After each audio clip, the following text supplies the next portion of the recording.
অতএব অন্ধকার কবরে কখন কার ডাক আসবে জানা নাই। এরে নবীর উম্মতের দল, আল্লাহর দরবারে তওবা করো, চোখের পানি ছেড়ে কান্না করো, চোখ দুটো বন্ধ করে মরণের চিন্তা করো।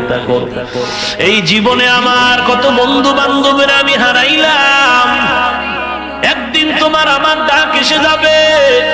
কই দেশের আলেম ওলামা এক এক করে সবাই চলে গেলেন।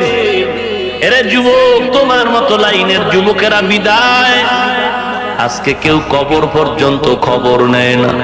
অতএব আল্লাহর কাছে তওবা করো হে মালিক, দুনিয়া কিছুই না।